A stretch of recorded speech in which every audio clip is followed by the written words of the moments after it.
Good afternoon, St Helens Primary School. It's Mr Chapel here with story time. And yesterday we started the beginning of Mr Twit, and we found out a little bit about Mr Twit's incredible beard. But he get big chunks of food in his beard. So today we're going to read the next part of the Twit. So chapter 4, Mrs Twit. Mrs Twit was no better than her husband. She did not, of course, have a hairy face. It was a pity she didn't, because that, at any rate, would have hidden some of her fearful ugliness. Take a look at her. There's Mrs. Twit just there. Have you ever seen a woman with an uglier face than this? I doubt it. But the funny thing is that Mrs. Twit wasn't born ugly. She had quite a nice face when she was young. The ugliness had grown upon her year by year as she got older. Why would that happen? I'll tell you why. If a person has ugly faults, it begins to show on her face. And when that person has ugly faults every day, every week, every year, the face gets uglier and uglier and uglier, so ugly you can hardly bear to look at it. Look how she's changed from year by year. It's getting uglier and uglier. A person who has good faults cannot ever be ugly. You can have a wonky nose, a crooked mouth, and a double chin, and stick out teeth. But if you have good faults, they will shine out of your face like sunbeams, and you will always look lovely. This lovely person with lovely faults. Nothing shone out of Mrs. Twit's face. In her right hand, she carried a walking stick. She used to tell people that this was because she had warts growing on the sole of her left foot, and walking was painful. But the real reason she carried a stick was so that she could hit things with it. Things like dogs and cats and small children. And there was the glass eye. Mrs. Twit had a glass eye that was always looking the other way. Chapter 5, a glass eye. Mrs. Twit there, a glass eye. You can play a lot of tricks with a glass eye because you can take it out and pop it back in at any time you like. You can bet your life Mrs. Twit knew all the tricks. One morning, she took out her glass eye and dropped it into Mr. Twit's mug of beer when he wasn't looking at her. Mr. Twit sat there drinking the beer slowly.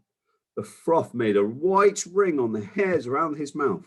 He wiped the white froth off his sleeve and wiped his sleeve on his trousers. You're plotting something, Mrs. Twit said, keeping her back turned so he wouldn't see that she had taken out her glass eye. Whenever you go quiet like that, I know full well you're plotting something. Mrs. Twit was right. Mr. Twit was plotting away like mad. He was trying to think up a really nasty trick he could play on Mrs. Twit, his wife, that day. You better be careful, Mrs. Twit said, because when I see you starting to plot, I watch you like a wombat. Oh, do shut up, you old hag, Mr. Twit said. He went on drinking his beer, and his evil mind kept working away on the latest horrid trick he was going to play on the old woman. Suddenly, as Mr. Twit tipped the last drop of beer down his throat, he caught sight of Mrs. Twit's awful glass eye staring at him from the bottom of the mug. It made him jump.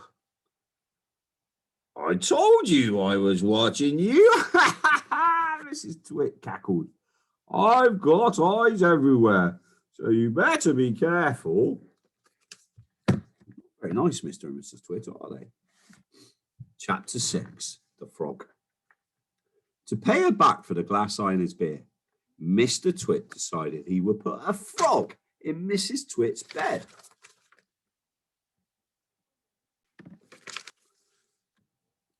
He caught a big one down by the pond and carried it back secretly in a box. That night, when Mrs. Twit was in the bathroom getting ready for bed, Mr. Twit slipped the frog between her sheets. Then he got into his own bed and waited for the fun to begin. Mrs. Twit came back and climbed into her bed and put out the light. She lay there in the dark, scratching her tummy. Her tummy was itchy. Dirty old hags like her always have itchy tummies. Then all at once, she felt something cold and slimy crawling over her feet.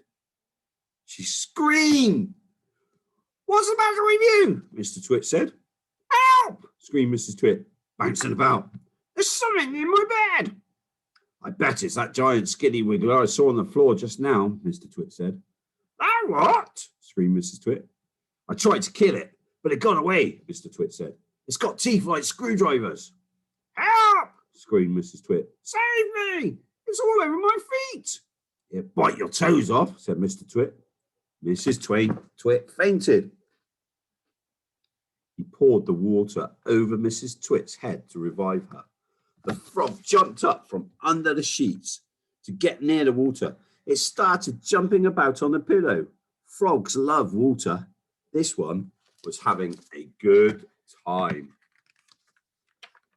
When Mrs. Twit came to, the frog had jumped onto her face. This is not a nice thing to happen to anyone in bed. She screamed again. "By golly, it's a giant squidward!" Mr. Twit said, "It'd be right off your nose." Mrs. Twit leapt out of bed and flew downstairs and spent the night on the sofa. The frog went to sleep on her pillow. Chapter 7, The Wormy Spaghetti. So I'll leave you to guess what will happen next.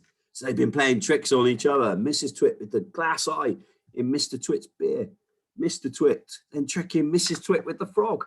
And now chapter 7 is called The Wormy Spaghetti. So I wonder what you think. Make a prediction. Use some of those guided reading skills that we use in school. Make a prediction about what you think will happen in this chapter.